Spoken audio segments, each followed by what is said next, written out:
In this video, I'll show how to buy shares of Chunghwa Telecom Co.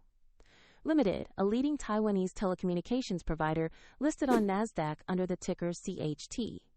This is an educational walkthrough, not financial advice, so please research and understand the risks before investing.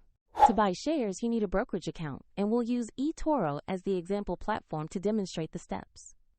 After registering, you will need to verify your account, typically with an identity document, and add funds to your balance before you can place an order. Use the platform search bar and enter the ticker CHT to locate Chunghwa Telecom. Make sure the listing shows NASDAQ as the exchange, so you select the correct share.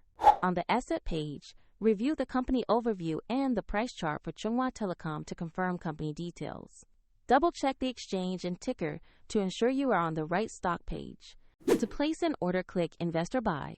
Enter the amount you want to purchase, then carefully review the order details and confirm. If the market is closed, your order may be queued, and if you don't have enough funds, the platform will prompt you to add money before the purchase completes. Once the trade executes, your position will appear in your portfolio where you can monitor it. A link to eToro is included in the description if you want to follow the same steps shown.